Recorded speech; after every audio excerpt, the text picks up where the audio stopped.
Hello student, कैसे आप लोग? आई होप आप सब लोग अच्छे होंगे। काफी दिनों से बच्चे वेट कर रहे थे कि एमएलएस जो है वो कट ऑफ क्या प्रेडिक्ट करता है। जैसा आपको पता है, एमयू का जो एमयू एलएलबी का जो ऑफिशियल आंसर की है वो रिलीज हो चुका है ना। हम लोग उसी का ही वेट कर रहे थे, एक बार ऑफिशियल जो आंसर की है, और कुछ आंसर्स में जो है कुछ डिस्प्यूट लग रहा है हमें।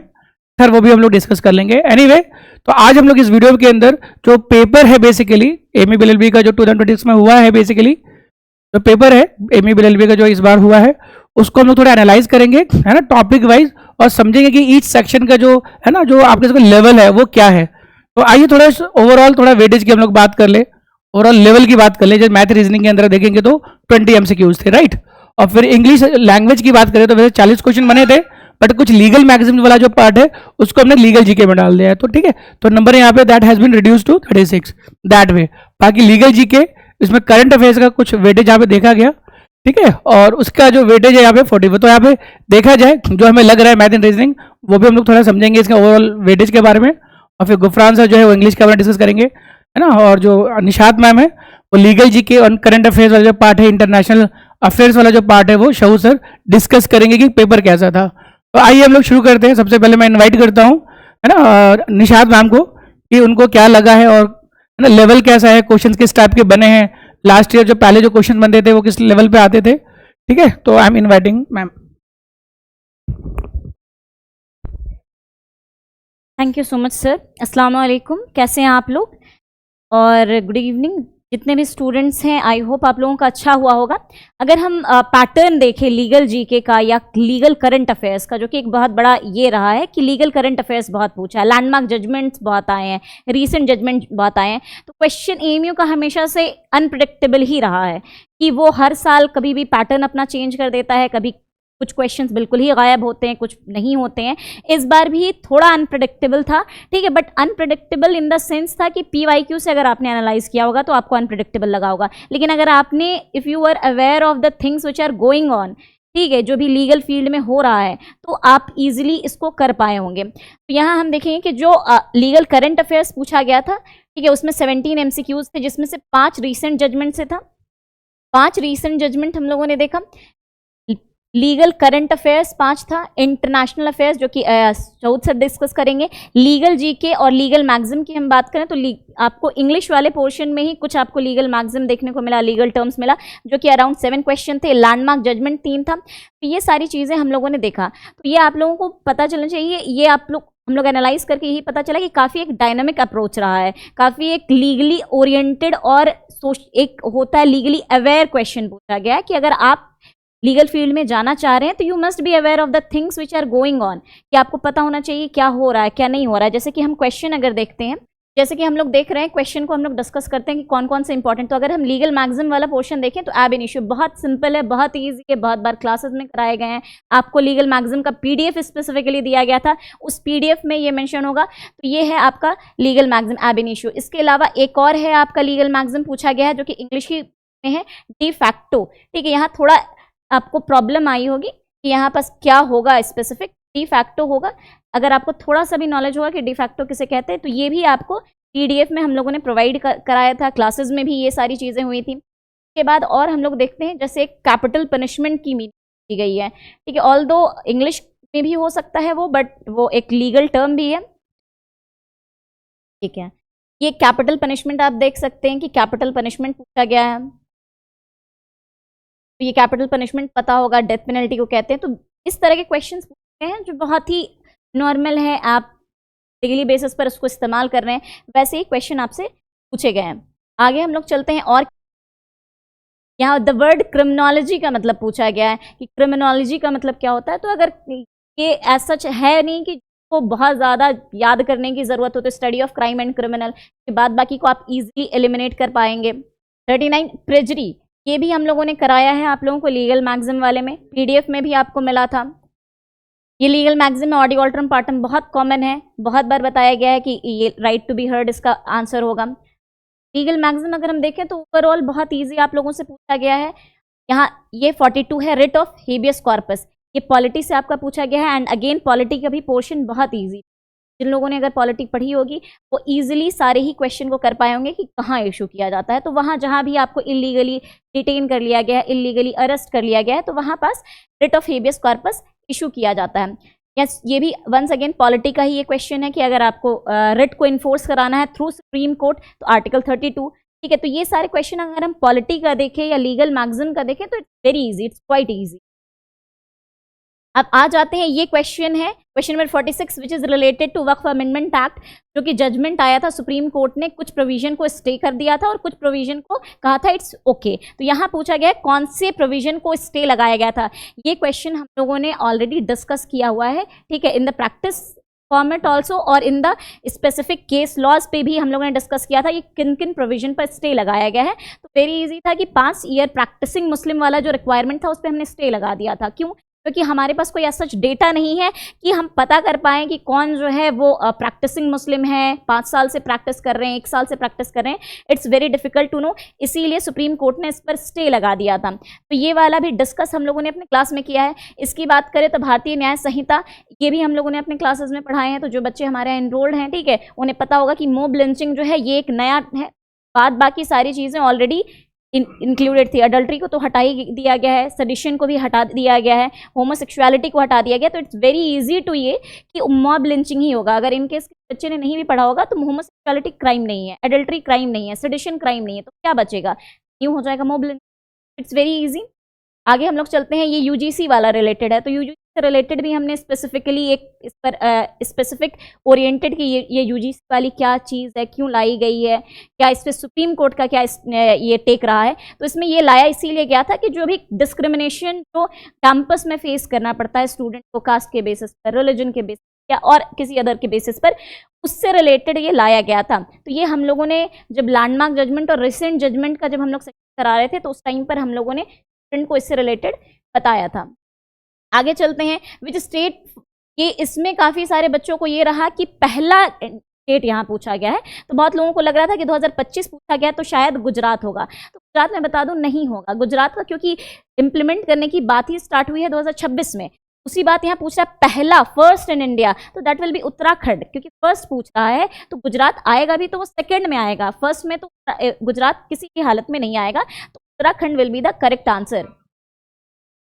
ये देख लेते हैं और Lenio Fernandes versus state of Goa, ये भी 2025 का बिल्कुल ही जनवरी के टाइम का ये जजमेंट है, जो कि पॉश यानी कि जो sexual harassment of women at work place होता है उसके कंप्लायंस से रिलेटेड था। ठीक है, इसमें लास्ट हमने जो निकाली थी उसमें कुछ टाइपिंग मिस्टेक की वजह से ये हो गया था, अदरवाइज इसका ऑप्शन ए होगा, यही आपका है। ठीक है, आप आंसर की में चाहिए and this is the only correct answer कि जहाँ पास पॉश की जो भी गाइडलाइंस थे क्या इंटरनल कंप्लेंट कमेटी के थ्रू कंप्लाई करना है कि नहीं कर रही थी, को ये किया गया था। इस केस में आरजीकर केस से रिलेटेड पूछा था। बहुत आपने अगर न्यूज़ पढ़ा होगा तो आपको पता होगा कि यहाँ 2024 में एक फीमेल डॉक्टर थी जिनका रेप हो गया था, जिससे रिलेटेड सुप्रीम कोर्ट ने इंटरवीन किया था, बहुत ज़्यादा प्रोटेस्ट हुआ था। तो वेरी इजी, हम देख रहे हैं कि काफ़ी ज़्यादा इजी, अगर आप इन जनरल भी अवेयर रहे हैं, न्यूज़ को फॉलो कर रहे हैं, थोड़ा बहुत भी आपने चीज़ों को फॉलो किया है, लीगल अपडेट्स लिया है, तो you will be able to answer the question.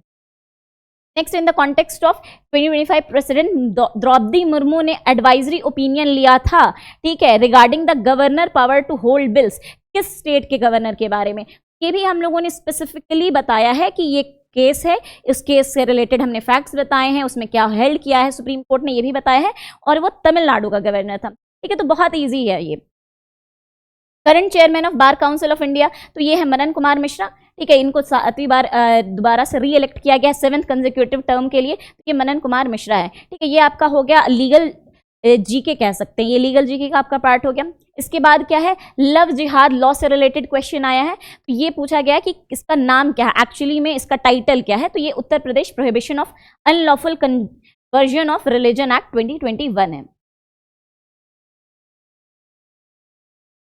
इसमें बहुत सारे लोगों को कंफ्यूजन था कि ये जो स्ट्रे डॉग से रिलेटेड, स्ट्रे डॉग सागा करके एक केस का नाम है, ठीक है, इससे रिलेटेड आखिर कहाँ से बताया गया। बहुत लोगों का कहना था all of the above. All of the above नहीं होगा, अगर आप जजमेंट पढ़ रहे हैं, जजमेंट की कॉपी डाउनलोड अगर कर लीजिए, अगर आपको कंफ्यूजन हो रहा है तो वहाँ स्पेसिफिकली बताया गया है कि institutional areas like school, hospital, sport complex, बस, ठीक है, पब्लिक ट्रांसपोर्ट जो भी बस डिपोट हैं, आईएसबीटी हैं, वहाँ पास से आपको क्या करना है, बेसिकली रिमूव करना है और उनको स्टरलाइज कराना है। ये स्पेसिफिकली ये सारी चीज़ें मेंशन हैं और इसीलिए 54 का बी होगा, 54 का डी नहीं होगा, याद रखना है 54 का बी है स्पेसिफिकली। आप क्रॉस चेक कर सकते हैं ऑफिशियल आंसर की से भी, 54 का बी ही करेक्ट आंसर है। यहाँ पूछा गया आईपीसी, वेरी इजी, आईपीसी को रिप्लेस किसने किया है, तो भारतीय न्याय संहिता ने किया है। ठीक है, ये न्यूज़ में था ही, इतना ज़्यादा ऑलरेडी करंट में है, आप लोगों को पता होगा। लीगली अवेयर अगर आप हैं will be able to answer. यहाँ पूछा गया है मैक्सिमम स्ट्रेंथ क्या है, पॉलिटी से रिलेटेड 34 है, बहुत ईजी है ये भी, इसको भी हम लोगों ने क्लास में बहुत बार डिस्कस किया है, पॉलिटी की क्लास में, प्रैक्टिस की क्लास में। एनजेएसी की बात करें तो ये क्या है, लैंडमार्क जजमेंट से रिलेटेड ये केस है। इसमें पूछा गया है कि एनजेएसी को क्यों स्ट्रक डाउन कर दिया गया था। ठीक है, इससे रिलेटेड 99th अमेंडमेंट एक्ट जो हुआ था उसको क्यों स्ट्रक डाउन कर दिया गया।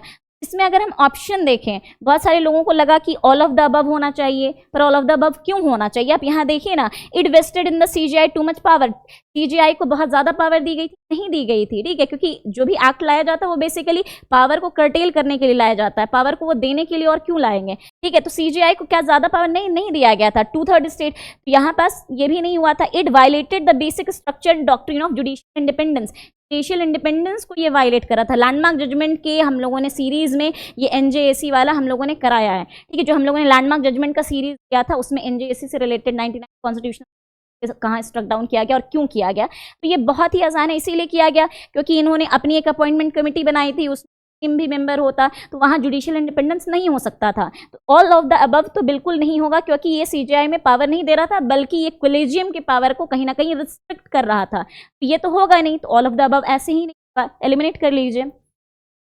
ये आते हैं कि जजेस of the supreme court polity, very easy, polity के क्वेश्चंस बहुत इजी आए हैं, प्रेसिडेंट करेगा। ठीक है, ये पता ही कि कौन अपॉइंट करता है, प्रेसिडेंट करता है, प्रेसिडेंट ही ओथ भी दिलाता है। फर्स्ट एनएलयू कहाँ स्टैब्लिश हुआ है, ठीक है, तो ये है बैंगलोर में, एनएलयू बैंगलोर काफ़ी फेमस है, आप लोग को पता होगा, तो एनएलयू बैंगलोर जो है वो पहला एनएलयू है। ये अमर जैन वाला केस है, ये भी हम लोगों ने कराया है कि राइट टू डिजिटल एक्सेस, अमर जैन और प्रज्ञा प्रसून। ठीक है, ये 2 केसेस था, उन दोनों केसेस में सेम बात कही गई कि आर्टिकल 21 के अंदर ही राइट टू डिजिटल एक्सेस है। ये भी हमने क्लासेस में ये कराए हैं, इसको केस को डिस्कस किया है, केस के फैक्ट्स को हमने डिस्कस किया है and what has held in this case, और इस तरह का सिमिलर प्रैक्टिस भी हमने एमसीक्यू के फॉर्म में कराया है।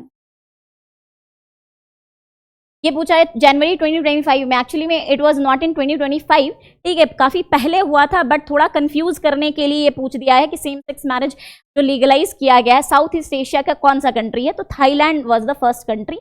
ठीक है, तो साउथ ईस्ट एशिया में थाईलैंड जो है वो पहला कंट्री बना है जिसने लीगलाइज किया। ये पुराना न्यूज़ है बट थोड़ा कंफ्यूज करने के लिए कर दिया है, तो उसके लिए परेशान नहीं होना है, आपको एग्जाम में ध्यान रखना है, काम रखना है और आपको ऑप्शन में से देखना है कौन सा मोस्ट अप्रोप्रिएट ऑप्शन होगा। वंस अगेन यहाँ पूछा गया है अल्ट्रा वायर्स का मतलब, तो ये हम लोगों ने जो पीडीएफ आपको दिया है उसमें दिया था, सारी लीगल मैक्सिम के बारे में दिया है, तो बियॉन्ड लीगल अथॉरिटी और power, this will be the correct answer. यहाँ once again polity, concept of fundamental right कहाँ से लिया है, यूएसए से लिया है, बहुत इजी है। फिर हमने अडॉप्ट कब किया है और इन्फोर्स कब हुआ है, तो दोनों का डेट है, अडॉप्शन का डेट और इन्फोर्समेंट का डेट पूछा है। तो अडॉप्ट हमने किया 26 नवंबर 1949 को और इन्फोर्स हुआ है 26 जनवरी 1950। अगेन वंस अगेन बहुत ईजी, तो पॉलिटी के क्वेश्चन जितने भी आए हैं और जो हमारा लीगल करंट अफेयर से क्वेश्चन आया है वो वही आया है जो अगर आप लीगली अवेयर थे, आपने चीज़ों को फॉलो किया है तो आप आंसर दे देंगे।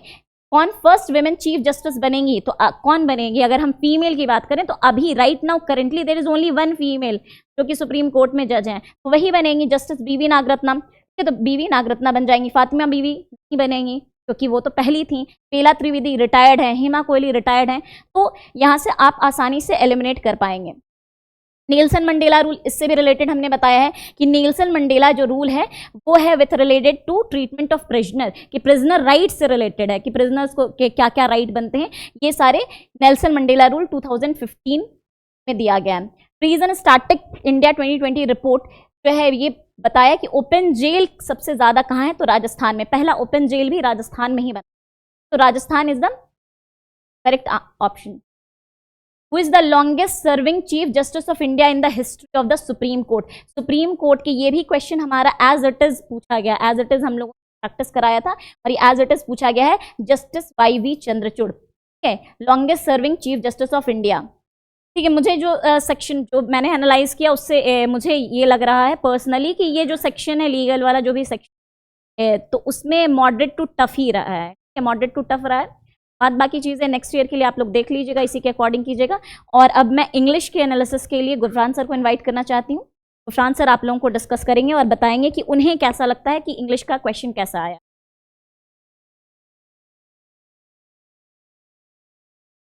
Thank you very much ma'am, thank you so much. आपने बहुत अच्छे से एक्सप्लेन किया, चीज़ों को बताया। मैं ठीक है कि रीडिंग कॉम्प्रिहेंशन भी आ गया था इस बार, है ना। I think the first time AMU में रीडिंग कॉम्प्रिहेंशन पैसेज आया था और इंटरेस्टिंगली एक ही क्वेश्चन था उस पैसेज पे, ठीक है। तो उसे मतलब ये एक अलग से फॉर्मेट की तरह देख लीजिए इसको कि एक एक क्वेश्चन आ गया, उसमें पैसेज भी आ गया, एक ही क्वेश्चन था, एक ही उसमें बने हुए थे। सही है, कभी पैसेज भी आ गया। वो ग्रामर का देखें तो ग्रामर में आपका टेंस से, वॉइस से और फिलर्स के फॉर्म में, ठीक है, फिलर्स के फॉर्म में, प्रीपोजिशन के फॉर्म में और कुछ वर्ब के फॉर्म में भी आप देख सकते हैं। जैसे स्वॉर का आया था, ठीक है, कौन सा लगेगा नहीं लगेगा, प्लस थ्योरेटिकल फॉर्म पूछ लिया था, पास्ट परफेक्ट कॉन्टिन्यूअस वाला, ये सब चीजें। तो 7 क्वेश्चन तो आपके उसमें बन गए। और कोर जो बिल्कुल synonym, antonym, word meaning, vocabulary में 6 क्वेश्चन के आसपास बने हैं, ये चीजें हैं। और इसमें क्या है कि लीगल मैक्सिम भी कुछ जो है ना इसमें क्लब करके इंग्लिश में और उसको इकट्ठे डाल दिया कि वो इंग्लिश में भी आ जाए और वो लीगल में भी आ जाए, लीगल वोकैबुलरी में भी आ जाए। वो लीगल वोकैबुलरी को भी कवर करता है वो, और वो इंग्लिश में भी डाल देता है, ताकि इससे दोनों ही हो जाए। वैसे देखा जाए तो 30 plus less than 40 more than 30 ये इंग्लिश का कोर होगा क्वेश्चन मेरे हिसाब से, ठीक है। ईडियम्स एंड फ्रेजेस भी है, यूजेज वगैरह, फिल इन द ब्लैंक्स के हैं। ईडियम्स एंड फ्रेजेस के 9 क्वेश्चन है। कुछ तो ईडियम्स फ्रेजेस बस लिख दिया है, बस वो प्रीपोजिशन का देखा जाए तो, ठीक है, बस कोई नहीं, अब कर दिया तो कर दिया, हमें तो सॉल्व करना है। तो देखा जाए तो मॉडरेट टू, मेरे हिसाब से moderate to above moderate, but incline toward the tough कह सकते हैं। कुछ कुछ पार्ट या तो अनएक्सपेक्टेड होगा या वो कैब नहीं याद होगा। लेकिन इसमें सबसे अच्छी मजेदार बात यह है कि जिस पर्पस से हमने न्यू वेव और एज के नाम से जो हमने एक सीरीज चलाई थी वो कैब की, वो एएमयू में अब तक बहुत ज़बरदस्त, मतलब बहुत सक्सेसफुल रहा है वो। मतलब ये इंटरनल बच्चों के लिए मैं खासकर बोल रहा हूँ कि उन्होंने जो इतनी एफर्ट लगाई, जिसमें हमने मतलब न्यू वेव और न्यू एज वाले में जो सिनोनिम एंटोनिम जो चलाया था हमने सीरीज, उसमें से काफ़ी वर्ड्स आए हैं। अभी हम देखेंगे ऑप्शंस भी उसमें से आए हैं, ठीक है। तो वो कहीं ना कहीं इन सम वे और दी अदर वो हेल्पफुल होता ही होता है। वो एज इंटरनल बच्चे इस बात को बहुत अच्छे तरीके से, जो हमने क्लास में इंटरनल बच्चों के लिए जो हमने क्लास करी तो हमारे कोचिंग में, जो न्यू वेव और एज वालों में, वो कितना फायदा करता है और आगे भी होपफुली वो करेगा ही करेगा। बहुत ही मतलब छटे हुए वर्ड हैं वो। Rome was not built in a day, ठीक है, बी है, हमने भी बी ही करा था, उधर से भी बी ही आया है। कितनी बार तो ऐसे ही पढ़ाते पढ़ाते बोला जाता है कि Rome was not built in a day, ठीक है। तो आप ऐसे भी समझ सकते हैं कि बड़ी कामयाबियों में बड़ा वक्त लगता है, बड़े कारनामे करने में। Ahmed comes from a well to do family, ठीक है, ये हमारा आंसर भी था और जो हमारे पास आंसर की जो आया है वो भी वही है। English idiom as grave as a, और ये बहुत मतलब कॉमन सेंसिकल ईडियम, सारे कॉमन सेंसिकल आए हैं, ठीक है। अब इनमें से जज के अलावा कौन सीरियस हो सकता है यार। एज ग्रेव, इसके फैसले से, जज के फैसले से किसी की जिंदगी खराब हो सकती है, किसी की जिंदगी बेहतर हो सकती है। कोई जेल में जाएगा, कोई आजाद हो जाएगा। कंजूस काहे को ग्रेव रहेगा, इसके फैसले से क्या होने जाना है किसी का, ठीक है। तो थोड़ा कॉमन सेंसिकल था ये सारी चीजें। बाकी question number 6, what is the criterion, ठीक है ना। क्राइटेरियन सिंगुलर होता है और क्राइटेरिया तो प्लूरल होता है। इस बता रहा है कि सिंगुलर लगाना है, इस वर्ब बताता सिंगुलर। और ये क्लास में निहाल सर ने भी बहुत मेहनत करके ग्रामर पढ़ाई, काफी प्रैक्टिस करवाया, बाद में हमने भी एक छोटा मोटा कैप्सूल के फॉर्म में कुछ ना कुछ ग्रामर का आप लोगों को in the form of revision हमने दिया, ठीक है। ये हो गया, ये भी बिल्कुल कोर ग्रामर का है। और जो बच्चे रीडिंग करते हैं ना, जिनकी रीडिंग हैबिट होती है, वो जल्दी इस चीज को कर लेते हैं, ठीक है, कर लेंगे, ठीक है। तो ये पास्ट की बात है, वुड से पास्ट में चला जाता है मामला, ठीक है। और हमारा और उनका आंसर यहां पर टैली करता है। आई होप नथिंग हैज, या यहां पर ईडियम डाल दिया, ये ईडियम वीडियम एज सच नहीं है। Happened, what happened to you, तुम्हें क्या हुआ है, बस वो वाली बात है, ये तुम्हें क्या हुआ। I hope nothing has happened to my brother, मैं उम्मीद करता हूं मेरे भाई को कुछ नहीं हुआ है, तो बस हैपन टू। डेमोक्रेसी है, हमने भी रिपब्लिक किया, वहां से भी रिपब्लिक आया। सेक्युलर का मतलब आप जानते हैं, सेक्युलर का मतलब there is no official religion, किसी कंट्री का कोई ऑफिशियल रिलीजन नहीं है तो उसको सेक्युलर कहते हैं, सेक्युलर कहते हैं। इट डजंट मीन कि डेमोक्रेसी होगा। डेमोक्रेसी एक अलग फिलॉसफी है, पॉलिटिकल फिलॉसफी है, सेक्युलर एक अलग फिलॉसफी होती है, ठीक है। अब जैसे कीन है, ये हमने लीगल एज में, मतलब न्यू वेव और एज में तो नहीं पढ़ाया, लेकिन वैसे हमने स्टार्ट ही इस तरह के वर्ड से किया था। हमने क्या, बाकी लोग जो पढ़ाते हैं ना, वो उन्होंने भी ये वर्ड पढ़ा हुआ। कीन तो बगैर पढ़ाने की भी जरूरत नहीं है इस वर्ड को, इसका आंसर करने के लिए। अब जैसे ये है सेट ऑफ, ये आंसर होगा, हमने भी यही किया। और हमने आपको प्रीपोजिशन में जब हम क्लास ले रहे थे तो हमने बताया था कि ऑफ से कुछ शुरुआत करने के माने में भी आता है, ठीक है, तो वहां पर ये आया। बाकी प्रैक्टिस में भी आपको बहुत बार दिखा होगा ये। फिर है bound with the chain, chain by नहीं होगा, विद होगा, ठीक है। यहाँ पर इंस्ट्रूमेंट का यूज है, बाई एक एब्स्ट्रैक्ट कॉन्सेप्ट के साथ यूज होता है, बाउंड बाई ड्यूटी, ठीक है, बाउंड बाई रिस्पॉन्सिबिलिटी, इस तरीके का चीज होता है इसमें। तो वो एक्सप्लेन किया गया है चीजों को।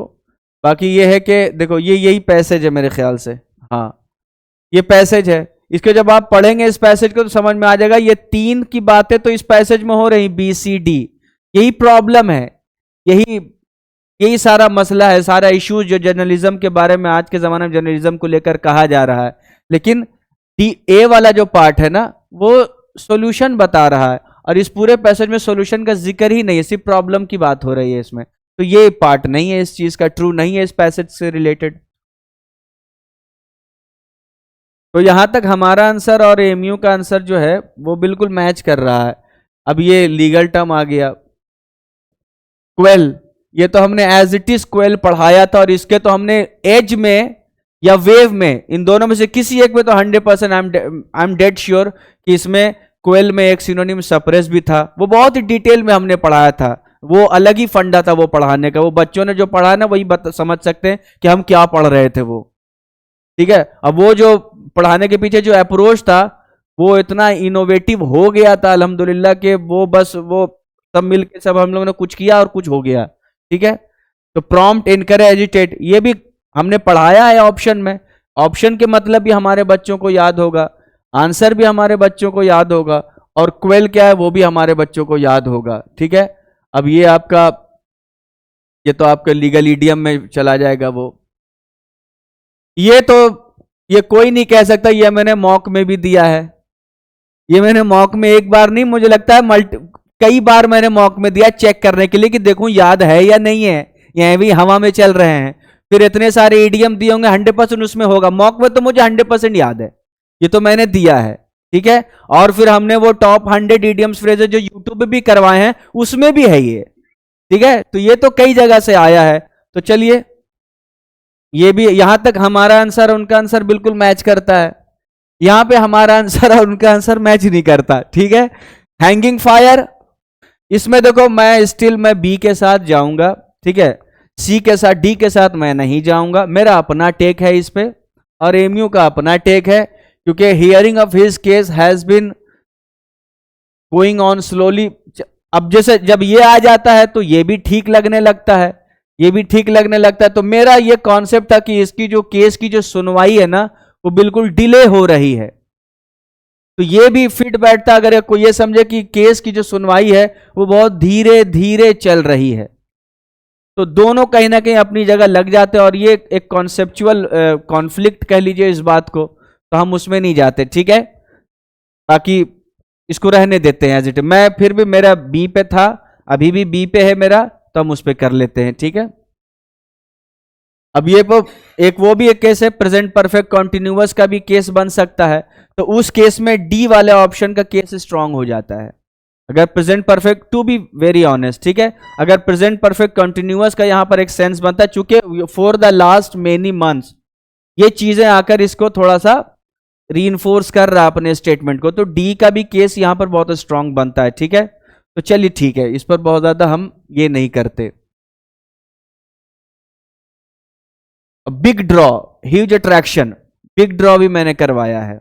ठीक है, बिग ड्रॉ भी मैंने करवाया है। जो यहां भी हमारा सिर्फ एक जगह मेरा और एमयू का नहीं मैच खा रहा है, वो हो गया वो निप्ड इन द बड, तो इतनी बार करवाया, इतनी बार बोला है कि मेरे बच्चे मतलब they can nip in the very bud, इतनी बार मैंने पढ़ाया इनको। ठीक है,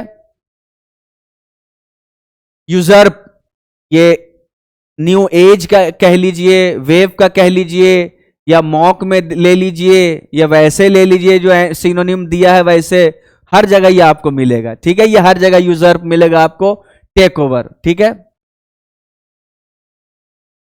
अब यहां पर जो है आपका वोकैब का खेल है, आपको वो जिसको वोकैब जितना याद होगा वो सेंस निकाल सकता है। ठीक है, तीनों को ये ए बी सी तो बिल्कुल पॉजिटिव वर्ड हैं, ये ऐसे ही खत्म हो जाएंगे। खुद भी जरा सा सोचे आदमी कि ये मच हेटेड बिल है, ये वो बिल है जिसको कोई भी पसंद नहीं करता, मच हेटेड बिल।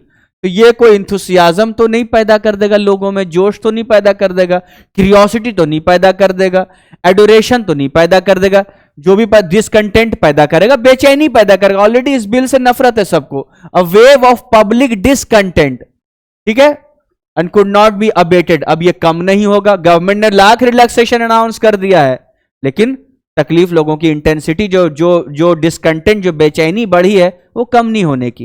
ये थोड़ा सा कॉमन सेंस लगाना पड़ता है इसमें। He did him a good turn, helped him होगा, यहां भी हमारा आंसर है। ठीक है, ये आपको वोकैब और जो आप जब मीनिंग निकालेंगे ना, तो वो बड़ा फायदा होता है पढ़ने से।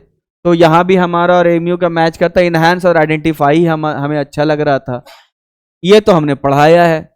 ये न्यू वेव या न्यू एज में, क्योंकि ठीक है, एक्चुअली मैं जब भी बोलूंगा न्यू वेव या न्यू एज यही बोलूंगा, क्योंकि यही दोनों का था कुछ मामला। ठीक है, जो आया, तो ये एज इट इज है, ये इस क्वेश्चन के साथ नहीं पढ़ा है मैंने सिनोनिम में पढ़ाया है मैंने। ठीक है, इक्वेस्ट्रियन हॉर्स राइडिंग से है, घोड़े से है। ठीक है, तो वो सारी चीजें हैं, पता है। ये पैसिव है, और पैसिव का एज इट इज क्वेश्चन आ जाए, इस पे भी नहीं ज्यादा इतराना चाहिए, क्योंकि पैसिव ये चीजें ग्रामर की रूल पढ़ा दें, वो आ जाए बच्चे कर लें, यही बहुत होता है। ठीक है, ग्रामर के रूल पे फोकस होता है, वो कैब एज इट इज आ जाए तो अच्छा फील होता है। ग्रामर में तो हम रूल पे बच्चे ध्यान, जो भी रूल पे फोकस करेगा वो इसको कर देगा, बी को कर देगा। यहां भी हमारा उनका आंसर सेम है। बेसिक तो बहुत जरूरी है, बेसिक के बगैर कोई मामला नहीं बनता। कैपिटल पनिशमेंट मैम ने भी, लीगल में भी जाता है, इंग्लिश में भी जाता है, तो उन्होंने डिस्कस कर दिया, यही होता है, मौत की सजा को बोलते हैं। ठीक है, अब यहां पर एनंशिएट, ये वर्ड वेव में या एज में पढ़ाया है। ठीक है, एलुकिडेट इसका सिनोनिम बताया था, एक्सप्लेन, इंटरप्रेट ये सब बताया था। ठीक है, तो एनंशिएट, मरमर भी था उसमें, आपको मरमर का मतलब भी पता होगा। पॉन्टिफिकेट भी न्यू एज और न्यू वेव में पढ़ाया है, देख लेना, बिल्कुल चैलेंज है पॉन्टिफिकेट। अब ये सब आपके ऑप्शन में आपके सामने आ गया, जब मतलब पता होगा आप आंसर कर देंगे। ठीक है, अपने जब क्लियरली बात को, अपने स्पीच को देंगे और मंबल करेंगे तो गड़बड़ हो जाएगा मामला। तो यही फिट बैठता है यहां पर, जो कि हमारा उनका आंसर सेम है। लिटर्जी ये वर्ड पढ़ाया है मैंने। ब्लास्फेमी तो कई मल्टीपल सोर्सेस से दिया है, लिटर्जी मॉक वॉक में किसी में मल्टीपल सोर्स से ये आया होगा लिटर्जी। डॉगमा वर्शिप तो कॉमन है, तो यहां पर ब्लास्फेमी चलता है, फिट है यहां पर, तो आंसर सेम है। अब जैसे committed the crime, commit verb है, कमिटेड सिन, क्राइम मिस्टेक, गलती करना, गुनाह करना। ठीक है, कोई जुर्म करना, तो मेड अ मिस्टेक तो बोल देते हैं, लेकिन सबसे अच्छा वर्ड होता है कमिट। ठीक है, commit a mistake, commit a crime, commit a sin. ये कमिट एक खास वर्ब होता है सिन, क्राइम और मिस्टेक के लिए, एरर के लिए। ठीक है, तो कमिट होगा। अब यहां पे काइंड है, मैलीवोलेंट कितनी बार पढ़ा होगा, बेनीवोलेंट, मैलीवोलेंट, 100 वाले में जो यूट्यूब पे उसमें भी आया है, ये वेव में भी आया है, एज में भी आया है। अब बेनीवोलेंट तो मैंने पढ़ाना भी छोड़ दिया था बाद में कि इतना ज्यादा कॉमन हो गया था वो वर्ड, ठीक है। अब मैलीवोलेंट, ठीक है, तो मैलीवोलेंट का फिर काइंड हो जाएगा, ठीक है। बेनीवोलेंट, बेनी अच्छा, वोलेंट चाहना, अब मैली बुरा, वोलेंट चाहना, बुरा चाहना, ऐसे करके हमने एक्सप्लेन करके फिर अब यूट्यूब पे भी जो हमने वर्ड पावर मेडिजी वाले में भी ये चीजें थी। Criminology, science of crimes and criminals, यहां पर भी हमारा मैच करता है, वैसे मैम ने भी इसको एक्सप्लेन किया है। डेलिंक्वेंट भी पढ़ाया है। जब मैं मेरा ये टोन रहे तो समझ जाओ कि मैं बच्चों की भी बात नहीं सुनने वाला कि बच्चे कहेंगे सर आपने नहीं पढ़ाया, क्योंकि मुझे जब याद है कि मैंने पढ़ाया, जब नहीं याद तो मैं कह देता हूं कि मुझे ढंग से नहीं याद है, बच्चों से लगता है कि शायद मैंने पढ़ाया है। और डेलिंक्वेंट तो मत पूछो बस इसके बारे में, ठीक है। इसी में ट्रॉन्ट भी बताया था मैंने बच्चों को, जो बिना परमिशन के भागा रहता है स्कूल से, ठीक है, काम से जी चुराता है, तो वो सारे डेलिंक्वेंट है। यही आपका, जिनको याद होगा वो कर देंगे इसको। याद तो करना ही पड़ेगा बेटा, पढ़ाना तो और बात है, याद करना तो आप ही का काम है। अब जैसे cheer at a man because he is unfortunate, preposition का है, ठीक है, थोड़ा प्रीपोजिशन में लगा होगा, या देख लेना शायद मॉक में टकरा जाए, देख लेना शायद कहीं ना कहीं टकरा जाए, शायद प्रीपोजिशन में कहीं ना कहीं शायद टकरा जाए, ना टकराए तो अब क्या करें, हर चीज तो टकरा नहीं सकती ना, बहरहाल फिर भी देख लेना। ये थ्योरी का पार्ट है, थोड़ा बच्चे दिमाग लगाएंगे। पास्ट में ये एक्शन हुआ है, पास्ट में ये एक्शन शुरू हुआ और पास्ट में ही कुछ वक्त तक चला है ये एक्शन, ये काम, क्योंकि दैट टाइम बता रहा है पास्ट में ये काम चला है कुछ टाइम तक। तो ऐसे जब बच्चे सोचते हैं तो इसमें आप प्रेजेंट परफेक्ट भी निकाल सकते हैं, आप प्रेजेंट परफेक्ट कंटिन्यूअस, कोई काम शुरू हुआ है और अभी तक चल रहा है तो प्रेजेंट परफेक्ट कंटिन्यूअस हो जाएगा। बात समझ में आ रही? तो ऐसे करके बना सकते हैं आप इसमें।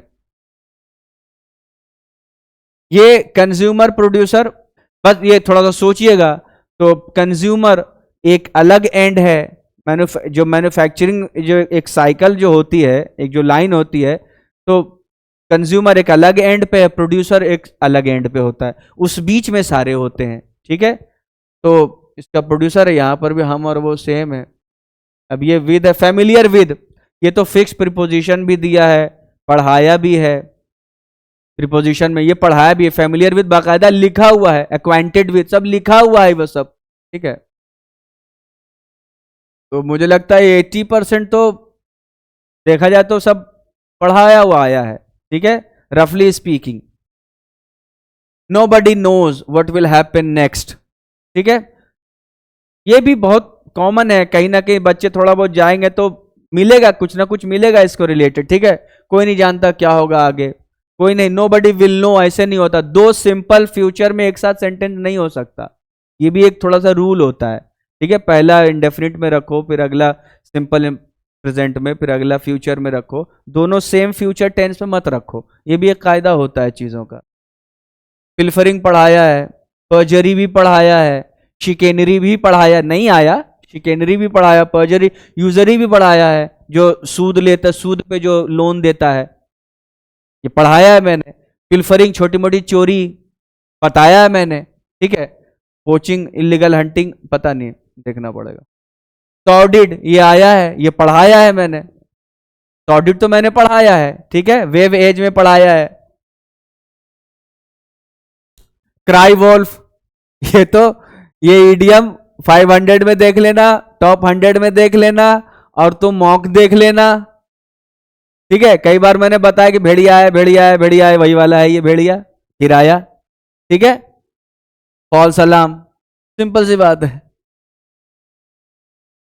अब क्या बचा, अब बस, अब तो ठीक है, इंग्लिश वाला हो गया। तो ठीक है, जो बच्चे सिंसियर होके थोड़ा सा पढ़े होंगे ना, थोड़ा सा ध्यान देंगे ना बेटे, तो लिटरली ये आप अच्छा करते, इसमें अच्छा किए होंगे आप लोग इस वाले पार्ट में। फिर भी कोई बात नहीं, और सिंसियर हो जाओ। देखो देखो कैसे आ रहा, मॉक को बार बार इसलिए कहता हूं मॉक पे नजर रखना, मॉक पे नजर रखना, मेरी बात पे नजर रखना, ध्यान देना, ठीक है। चलिए इसके साथ में ऑन दिस नोट मैं अब फैसल सर को इनवाइट करूंगा कि वो आए स्टेज पे, ठीक है। Now it's over to you sir. अब थोड़ा बच्चों को आप थोड़ा साथ दें।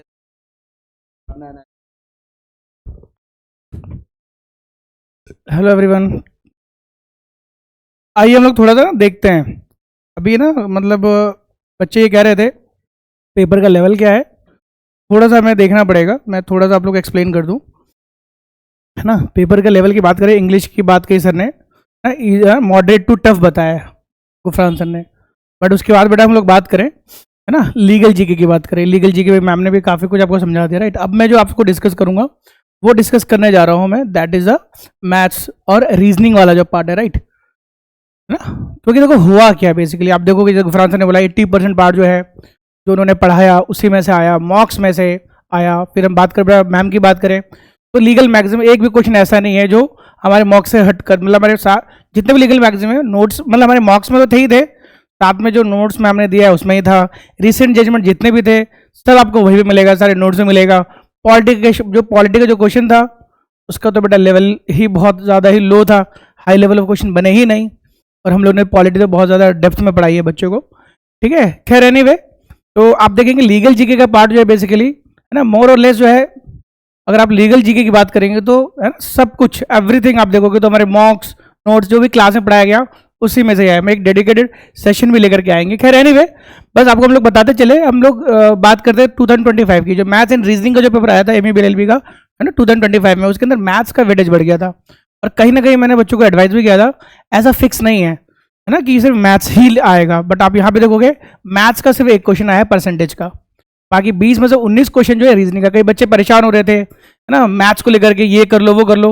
और मैंने ये भी कहा घबराओ मत, ऐसा नहीं है कि जो लास्ट ईयर जो ट्रेंड था वो इस साल ही ट्रेंड होने वाला है, ठीक है। खैर हम जामे की बात करेंगे, वहाँ पे एक अलग से हम लोग बात करेंगे। खैर एनीवे, अब आप लोग देख सकते हो जो क्वेश्चन बना है बेटा रीजनिंग के अंदर, 5 क्वेश्चन तो बेटा ऐसे हैं जो एनालॉजी बेस्ड है ना, एनालॉजी, दो वर्ड्स का रिलेशन देख करके आपको बाकी के आंसर बताने हैं, वो इंग्लिश के अंदर भी हो जाता है। तो ये खैर रीजनिंग के अंदर हमने डाल रखा है।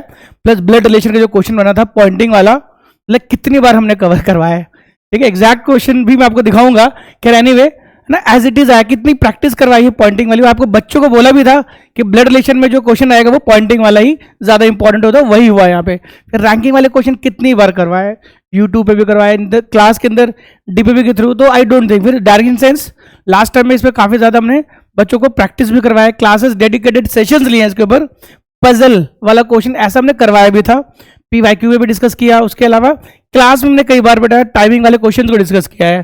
फिर सीरीज से रिलेटेड डेडिकेटेड सेशंस लिए हैं, 4 क्वेश्चन आए हैं, 3 क्वेश्चन नंबर सीरीज पे है और 1 क्वेश्चन अल्फाबेटिकल सीरीज पे है। लॉजिकल सीक्वेंस ऑफ जो वर्ड्स हैं ये थोड़ा न्यू है, बट इतना टफ नहीं था कि आप लोग कर नहीं सकते। हाँ बस ये कह सकते थोड़ा कंफ्यूजन था, ठीक है। फिर बेटा बात करें कि मैथमेटिकल ऑपरेशन PYQ बेस पे हमने, है ना, बच्चों को कई बार ये क्वेश्चंस करवाए हैं। और परसेंटेज आप कह सकते हो ये टॉपिक जो क्वेश्चन बना है वो थोड़ा सा, जिन बच्चों ने परसेंटेज नहीं पढ़ा था तो वो उनको दिक्कत आई होगी, राइट। बड़ी 20 में से मैं बात करूं, एक क्वेश्चन हटा दो तो 18 to 19 मार्क्स लाना बहुत बड़ी बात नहीं थी और बहुत इजी लेवल था। मैं तो इसको इजी की कैटेगरी में रखता हूं, जो मैथ्स और रीजनिंग, मैथ्स तो नहीं बोलूंगा, एक क्वेश्चन को हटा दे तो और जो पार्ट था वो रीजनिंग का ही था। और ऐसा कोई क्वेश्चन ही नहीं था जो हमने डिस्कस ही नहीं किया क्लास के अंदर। मतलब 20 out of 20 जो क्वेश्चन है बेटा दैट वी हैव, जिसने सीरियसली पढ़ाई किया है और काफी अच्छे मार्क्स लेकर के आए वो। खैर जब रिजल्ट आएगा तो हम लोग डिकोड करेंगे, है ना, क्या रिजल्ट रहा है MLS का।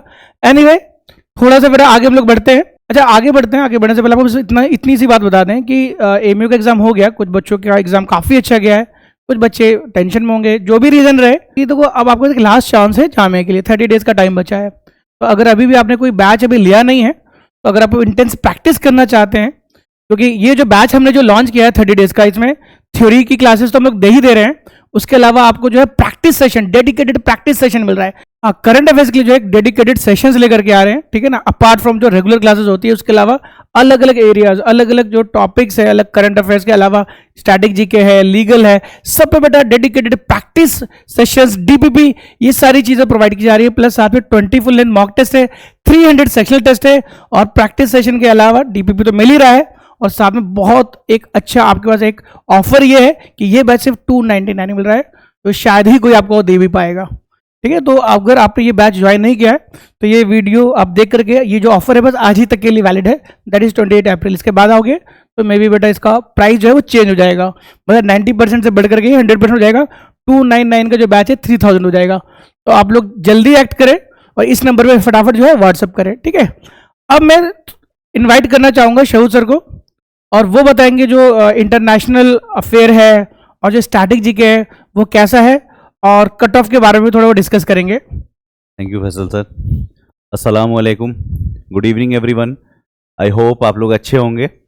और हम लोग अभी एएमयू के एनालिसिस कर रहे हैं, पेपर के एनालिसिस कर रहे हैं। तो हमें ये देखने को मिलता है कि स्टैटिक जीके से हमें 3 क्वेश्चन मिले हैं, और एक नया एक हॉराइजन कह लीजिए, एक नया एरिया जो है आपके लिए एक खुला है, ओपन हुआ है, वो है इंटरनेशनल रिलेशन से रिलेटेड। पहले आप पेपर एनालिसिस करेंगे तो आपको ये समझ में आएगा, ज्योग्राफी से क्वेश्चन पूछे जाते थे जो मोर और लेस आपको इन्वायरमेंट एंड इकोलॉजी के कुछ कमीशन एंड कमेटी के क्वेश्चन हुआ करते थे। इस बार भी उन्होंने ज्योग्राफी के क्वेश्चन पूछे हैं जो क्लाइमेट चेंज से रिलेटेड, जो इन्वायरमेंट एंड इकोलॉजी का क्वेश्चन है, लेकिन उससे रिलेटेड जो बॉडी है वो इंटरनेशनल रिलेशन के फॉर्म में उन्होंने पूछा है। तो पहले हम स्टैटिक जीके के बारे में देख लेते हैं। ये जो हमारा स्टैटिक जीके है, international minority human right day is observed all over the year on, किस डेट पे। लेकिन बच्चे क्या कंफ्यूज हो जाते हैं, सिंपली ह्यूमन राइट डे देकर इसका आंसर लगाने की कोशिश की है। मेनली ह्यूमन राइट डे नहीं, बल्कि ये माइनॉरिटी, आपके लिए कीवर्ड क्या है, international minority human right day. इसको हमने अपने सेशन, हमारा जो स्टैटिक जीके का सेशन है जो इंटरनल हमने कराया है, उसके अंदर ये कराया है, जिसका आंसर 18 दिसंबर है। ये आप सवाल में डिफरेंस देखने को आपको मिलेगा, इंटरनेशनल ह्यूमन राइट डे नहीं है, बल्कि क्या है, international minority human right day की बात करते हैं। एक क्वेश्चन ये हो गया। अगला क्वेश्चन है आपका 67 नंबर क्वेश्चन है। ये देखिए 67 नंबर क्वेश्चन देखिए, ये जो क्वेश्चन है, what is the seat of international court of justice, ICJ का लोकेशन पूछ रहा है। ये जो है प्रीवियस ईयर पेपर का भी क्वेश्चन है, मॉक टेस्ट के अंदर भी पूछा गया है, और ये बार बार आपको ये प्रैक्टिस सेशन के अंदर भी कराया गया। क्या होगा, द हेग नीदरलैंड। ये मोस्ट रिपीटेड क्वेश्चन है, ये हमारे मॉक से भी और एमयू के जो प्रीवियस ईयर क्वेश्चन है उसमें भी आपको देखने को मिलेगा। और लास्ट क्वेश्चन जो आपका जो स्टैटिक जीके का है, 68 नंबर क्वेश्चन है, जो आपको पूछ रहा है क्वेश्चन में, international committee of red cross, international committee of red cross ICRC is not true पूछ रहा है। ये हमने अपने करंट अफेयर का जो सेक्शन है उसके अंदर कराया है। इसको अगर किसी को पूरा इंफॉर्मेशन भी नहीं पता होगा ना तो इसको एलिमिनेट कर सकता था, लेकिन हमने इसको डेडिकेटली, इसको फुल डिटेल के साथ कराया है करंट अफेयर सेक्शन में। ये हमारा था international committee of red cross ICR is not true. अगर आपको ये बात नहीं पता होती कि ये फाउंड कब हुआ है, ठीक है, इंस्ट्रूमेंटल रोल क्या है, नोबेल प्राइज से रिलेटेड अगर आपको चीजें नहीं भी पता है तो आप इसको सिर्फ हेडक्वार्टर के बेसिस पे आप इसको एलिमिनेट कर सकते थे, जिसमें लिखा हुआ है कि इसका जो हेडक्वार्टर क्या है, हेग द नीदरलैंड है, लेकिन इसका एक्चुअल हेडक्वार्टर क्या है आपका, जेनेवा स्विट्जरलैंड है। तो अगर किसी को बस इतना भी इंफॉर्मेशन पता होता है रेड क्रॉस के बारे में कि इसका हेडक्वार्टर कहां है, और ये बेसिकली बच्चों को पता है, ये इंपॉर्टेंट है, इसको कराया भी गया है। अगर इसके बारे में अगर ये वाली लाइन भी अगर किसी को याद रह गई होगी तो उसने इस चीज को यहां से एलिमिनेट कर लिया होगा। इस वजह से देखिएगा तो ये क्वेश्चन आपको आसान लगेगा। अदरवाइज आपको ये स्टेटमेंट इतना सारा याद नहीं रह सकता है, ये हम समझ सकते हैं, but the thing is that ये क्वेश्चन इजिली एलिमिनेट किया जा सकता था।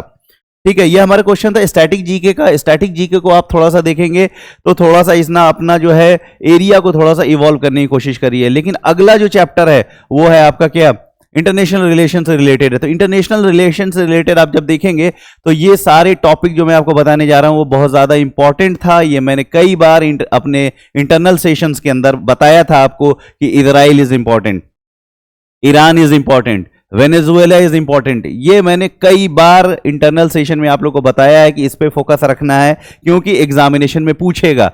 ठीक है, उसको ज्योग्राफिकल पॉइंट ऑफ व्यू से भी बताया था कि straight of Hormuz is important, बाब अल मंडप इज इंपॉर्टेंट। ठीक है, ये तो हो गया ज्योग्राफिकल पॉइंट, बल्कि पॉलिटिकल पॉइंट से भी ये बताया कि जिसमें ये बात हो रही थी कि इंटरनेशनल कोर्ट ऑफ जस्टिस ने जो है आपको इजराइल के ऊपर जो है क्रिमिनल प्रोसिक्यूशन चलाए जा रहे हैं। वेनेजुएला के प्रेसिडेंट से क्या करा गया था, वहां से उनको जो है अबडक्ट कर लिया गया था, यूएस प्रेसिडेंट ने उसको लिया था। तीसरा क्या था, ग्रीनलैंड से रिलेटेड चीजें न्यूज में थी, इसको भी बताया था कि ग्रीनलैंड के ऊपर कब्जा करने की बात चल रही थी। यूएसए की जो अभी बीच में ईरान इजराइल जो कन्फ्लिक्ट चल रहा था उसमें मैंने एक और चीज बताया था, क्यूबा से रिलेटेड बताया था। कि क्यूबा भी उसके रडार में है। तो ये सारी चीजें प्रोस्पेक्टिव मैंने इंटरनली बहुत अच्छे से डिस्कस किया था, और इसको मैंने ओपन प्लेटफॉर्म पे यूट्यूब पे भी हमने एक बार आपके जो ज्योग्राफी के जो सेशन लिया था उसमें इस सारे पॉइंटर को मैंने हाईलाइट किया था।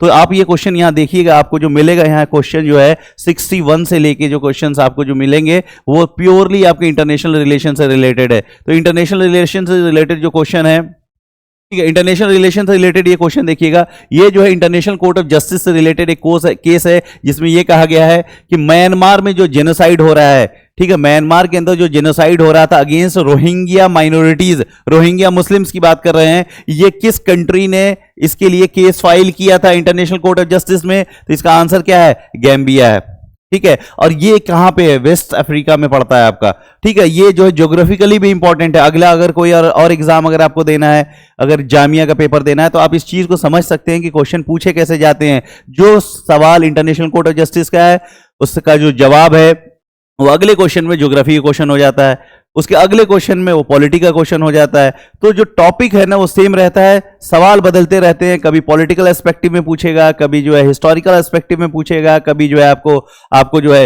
इकोनॉमिकल पर्सपेक्टिव में पूछेगा। तो पर्सपेक्टिव चेंज होते रहते हैं, चीजें वही रहती हैं। जैसे मैंने कई बार कहा है बच्चों को, पूरी दुनिया के मैप को आप लेके नहीं याद कर सकते हैं, पूरी दुनिया के कंट्री के मसले को आप याद नहीं कर सकते हैं, आप उन्हीं को फोकस कर सकते हैं जो भी न्यूज में है। तो मसला यह है कि आपके अवेयरनेस को चेक किया जाता है कि आप कितने अवेयर हैं चीजों को लेके। अगर किसी को अगर इतना भी पता होगा म्यांमार में जेनोसाइड से रिलेटेड जो है कुछ केसेस चल रहे हैं, अगर उसने को थोड़ा सा भी अगर इसके थ्रू गो थ्रू किया होगा उसने, तो उसको ये आंसर इजीली मिल जाएगा।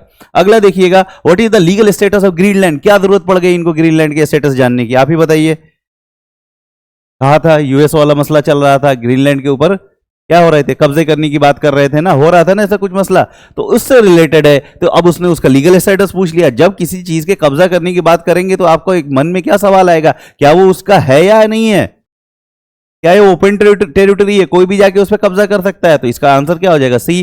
फिर अगला क्वेश्चन यहाँ पे देखिएगा, यहाँ पे इंटरनेशनल कोर्ट ऑफ जस्टिस में आप एक चीज देखिएगा, ये ट्रिकी क्वेश्चन है।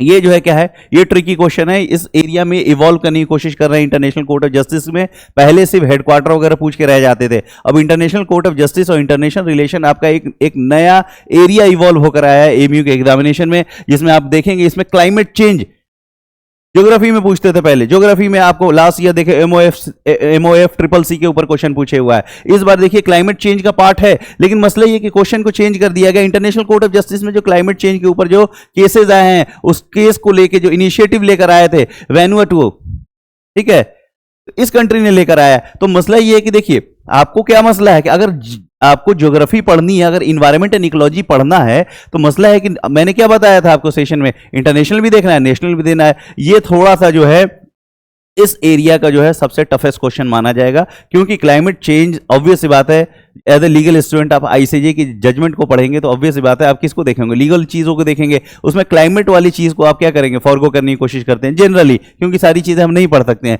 लेकिन आपको अब अगले एग्जामिनेशन में यह ध्यान रखना है कि क्लाइमेट चेंज से अगर इंटरनेशनल कोर्ट ऑफ जस्टिस से रिलेटेड अगर कोई इनिशिएटिव लिया गया है वो भी आपके ध्यान में होना चाहिए, ठीक है। अगला क्वेश्चन जो देखिएगा यहाँ पे, अगला क्वेश्चन ये देखिएगा, ये क्वेश्चन आता है US supreme court struck down president Trump sweeping tariff. ये क्वेश्चन आ गया। देखिए कहा ट्रम्प क्या है, न्यूज में चल रहा है, यूएस क्या है, न्यूज में चल रहा है। तो इससे रिलेटेड जो क्वेश्चन है, अब इसके लिए स्वीपिंग टैरिफ लेकर आए थे, तो थोड़ा सा पॉलिटी, थोड़ा सा इंटरनेशनल रिलेशन का ये मिक्स क्वेश्चन है। ये भी एक आपका टफ क्वेश्चन है। ये दोनों को मिला के आया है क्वेश्चन को, इंटरनेशनल रिलेशन प्लस पॉलिटी को मिला के। पॉलिटी क्या कहेंगे इसको, लीगल पर्सपेक्टिव में कह सकते हैं कि इन दोनों को मिलाकर एक क्वेश्चन देने की कोशिश करी, जिसमें यह कहा गया है कि president of USA that is Trump के पास ये पावर नहीं है कि वो क्या कर सके, कि इसके पास क्या कर सके कि ये कांग्रेस के अप्रूवल के बिना वो क्या कर सके, स्वीपिंग टैरिफ को जो है अप्लाई कर सके।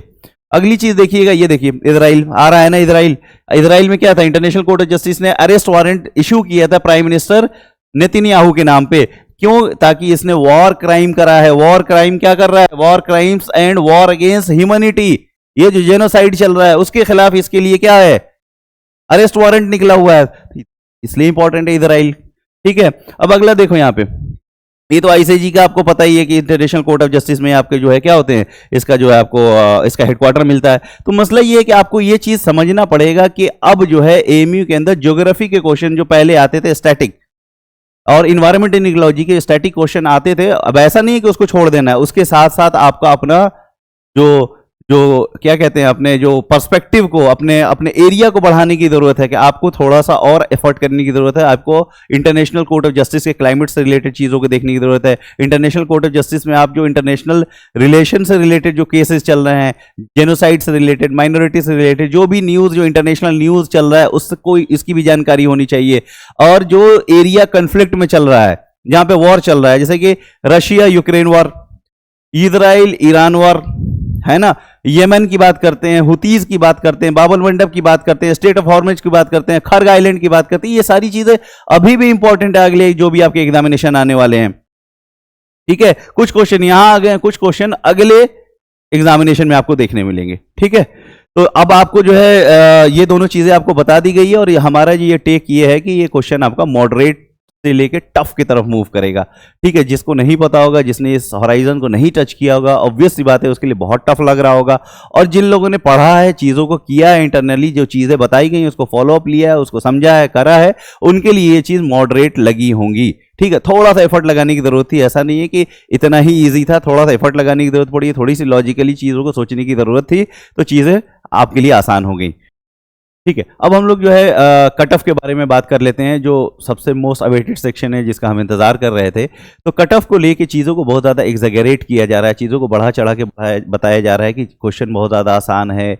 ऐसा बिल्कुल भी नहीं है। हमारा ये टेक ये है कि क्वेश्चन जो है इतना आसान नहीं रहा है। कुछ सेक्शन ऐसे हैं जैसे रीजनिंग हो गया, लीगल मैक्सिंग और पॉलिटी, ये तीनों तो आपका ईजी लेवल का है, इसको बहुत ही ईजिली हैंडल किया जा सकता था।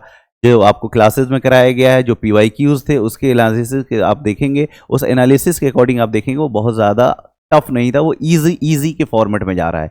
बट जो इंग्लिश है, इंग्लिश आपका जो है मॉडरेट से टफ की तरफ जा रहा है। और लास्ट सेक्शन जो आपका जो आता है स्टैटिक जी के, वो भी आपका मॉडरेट टू टफ की तरफ जाएंगे, क्योंकि 3 क्वेश्चन में आपने देखा होगा, एक तो रिपीटेड है और 2 जो है आपका जो एक नया हॉराइजन ओपन हुआ है, नया पर्सपेक्टिव उसमें ऐड हुआ है। और सबसे अनएक्सपेक्टेड सेक्शन जो रहा है वो आपका इंटरनेशनल रिलेशन का एरिया रहा है, जहां पे पहले GS के क्वेश्चन पूछे जाते थे, उसकी जगह इंटरनेशनल रिलेशन को इंट्रोड्यूस किया गया है, जिसकी वजह से जो है इंटरनेशनल रिलेशन का जो क्वेश्चन है वो मॉडरेट से टफ की तरफ जा रहा है। यही एक वजह है जिसकी वजह से हमारे जो कट ऑफ होंगे ना, इतने ज़्यादा नहीं जाएंगे जितने बताए जा रहे हैं। हमारे कट ऑफ जो हैं वो लोअर होंगे। हमारे कट ऑफ को जानने की कोशिश करते हैं कि हमारे कट ऑफ एक्सपेक्टेड कितनी बताई जाएंगी। वो ये है कि रेगुलर सीट के लिए आप देखेंगे तो जो एक्सटर्नल कैंडिडेट हैं उनके 63 to 65 है, और इंटरनल कैंडिडेट्स हैं उनके 57 to 60 मार्क्स पे कट ऑफ प्रिडिक्शन है। सेल्फ फाइनेंस का जो इंटरनल कैंडिडेट है उनके 55 to 57 है, और एक्सटर्नल कैंडिडेट है 61 to 63 है। बट एक चीज़ और याद रखिएगा, ये चीज़ें थोड़ी सी जो है अनएक्सपेक्टेड होती हैं, तो इसमें हमारे एनालिसिस के अकॉर्डिंग आप देखेंगे तो ये जो बताया गया है, ये सारी चीज़ें, इसमें +- 2 मार्क्स जो हैं आपको वेरिएशन देखने को मिल सकते हैं। वो वेरिएशन आपको देखने को मिलेगा, और आप लोग ज़्यादा घबराइए मत, परेशान होने की बिल्कुल ज़रूरत नहीं है। ये सारे के सारे जो कट ऑफ जो होते हैं, ये आप लोग के रेस्पॉन्स के बेसिस पे ही होते हैं, और आपके रेस्पॉन्स से ही हमें ये सारी चीज़ें पता चली हैं, और पेपर एनालिसिस से हमें ये समझ में आया है कि ऑन एवरेज देखिए, एन एवरेज देखिएगा तो पेपर का जो लेवल है वो जो है मॉडरेट से लेके टफ की तरफ लेके जाता है कुछ सेक्शंस में जो हमने बताया। जैसा आप जानते हैं कि ये जो कट ऑफ वगैरह जो होता है एमी तो रिलीज़ करती नहीं है, ये प्योरली जो है एनालिटिक्स के बेसिस पे होता है। हम पेपर को एनालाइज करते हैं, आप लोग के जो रिस्पॉन्स आते हैं उस चीज़ को एनालाइज करने की कोशिश करते हैं, और उसके बेसिस पे करेक्ट आपको जो है कट ऑफ देने की पूरी कोशिश करी जाती है। वेरिएशन जो है आपको मिलेगा, 2 मार्क्स का जो है +- वेरिएशन आपको मिलेगा। इसके लिए आप बिल्कुल मत घबराइएगा, और अभी बिल्कुल हताश होने की बिल्कुल ज़रूरत नहीं है। ठीक है, आप लोग अच्छे से पढ़ाई करिए, अच्छे से फोकस होकर अपनी चीज़ों पे ध्यान रखिए। Thank you.